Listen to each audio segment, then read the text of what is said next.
सोचिए, एक ऐसे इंसान के बारे में जिसे दुनिया कमजोर कहती थी, जिसे उसके बचपन ने तोड़ने में कोई कसर नहीं छोड़ी। पर वो न सिर्फ अपने पैरों पर खड़ा हुआ, बल्कि दुनिया के सबसे मजबूत इंसानों में से एक बन गया। ये कहानी एक विरोधाभास की है और आज हम इसी को समझने वाले हैं। ये कहानी है डेविड गॉगिन्स की। एक ऐसा नाम जिसे बचपन में लोग कमजोर बुलाते थे और आज आज दुनिया उसे वर्ल्ड्स टफेस्ट मैन के नाम से जानती है। ये सिर्फ एक इंट्रोडक्शन नहीं है, ये एक ऐसे अविश्वसनीय बदलाव की कहानी है जो साबित करती है कि इंसान की असली ताकत उसके शरीर में नहीं, बल्कि उसके दिमाग के अंदर होती है। डेविड कॉगिन्स का बचपन, सच कहूं तो किसी बुरे सपने से कम नहीं था। उनकी कहानी की शुरुआत उन मुश्किलों से होती है जिनके बारे में सोचना भी आसान नहीं है।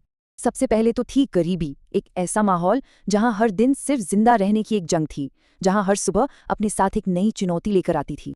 और गरीबी तो थी ही, उसके ऊपर से उन्हें लगातार नस्लवाद का जहर भी झेलना पड़ा। सोच कर देखें, एक बच्चे के मन पर इसका कितना गहरा असर हुआ होगा जब उसे उसकी पहचान की वजह से ही नफरत का सामना करना पड़े। और जब कोई बाहरी दुनिया से लड़कर घर आता है तो उसे शांति चाहिए होती है ना। पर उनके लिए तो घर ही शारीरिक और मानसिक दर्द का सबसे बड़ा अड्डा बन गया था, एक अत्याचारी पिता की वजह से। तो ये सारी मुश्किलें तो बाहर थीं ही, पर अंदर से भी वो टूट रहे थे। वजन बहुत ज्यादा था, कॉन्फिडेंस बिल्कुल खत्म हो चुका था, और स्कूल में लोग या तो उन्हें देखते ही नहीं थे या फिर उनका मजाक बनाते थे। लेकिन और यहीं पर कहानी में आता है सबसे बड़ा मोड़। गॉगिन्स को ये एहसास हुआ कि उनकी असली प्रॉब्लम गरीबी, नस्लवाद या कोई और इंसान नहीं है। असली लड़ाई तो उनके अपने ही दिमाग के अंदर चल रही थी। उनकी अपनी सोच, उनके अपने डर ही उनके सबसे बड़े दुश्मन बन बैठे थे। और फिर आया उनकी जिंदगी का वो टर्निंग पॉइंट जहां उन्होंने भागने के बजाय रुककर खुद का सामना करने का फैसला किया। एक ऐसा पल जिसने सब कुछ बदल कर रख दिया। एक दिन उन्होंने आईने में खुद को देखा और बस एक सीधा सा सवाल पूछा, क्या मैं अपनी जिंदगी ऐसे ही बर्बाद होने दूंगा या फिर उठकर कुछ बदलूंगा? ये कोई मामूली सवाल नहीं था, ये एक अल्टीमेटम था। या तो वो किस्मत को कोसते रहते या फिर उसे बदलने की जिम्मेदारी खुद उठाते। देखिए, किसी भी बदलाव की शुरुआत हमेशा कड़वी सच्चाई को स्वीकार करने से होती है। उन्होंने खुद से दो बातें मानी। पहली, हाँ मैं कमजोर हूं, और दूसरी, मैं मुश्किलों का सामना करने के बजाय उनसे दूर भागता हूं। बस यही स्वीकार करना उनकी जीत की पहली सीढ़ी थी। तो इस सच्चाई को स्वीकार करने के बाद गॉगिन्स ने अपने इन्हीं अनुभवों से कुछ ऐसे सिद्धांत बनाए, कुछ ऐसे दिमागी हथियार तैयार किए जो किसी भी इंसान को मानसिक रूप से फौलादी बना सकते हैं। और उनका सबसे शक्तिशाली हथियार एक नंबर में छिपा है, 40%। सुनने में यह सिर्फ एक नंबर लगता है ना, लेकिन इसके पीछे का जो आइडिया है वो किसी की भी पूरी जिंदगी बदल सकता है। आखिर है क्या ये 40%? तो गॉगिन्स का मानना है कि जब हमारा दिमाग चीख चीख कर कहता है, बस अब और नहीं हो पाएगा, मैं खत्म हो गया हूं, असल में उस पल हम अपनी असली क्षमता का सिर्फ 40% ही इस्तेमाल कर रहे होते हैं।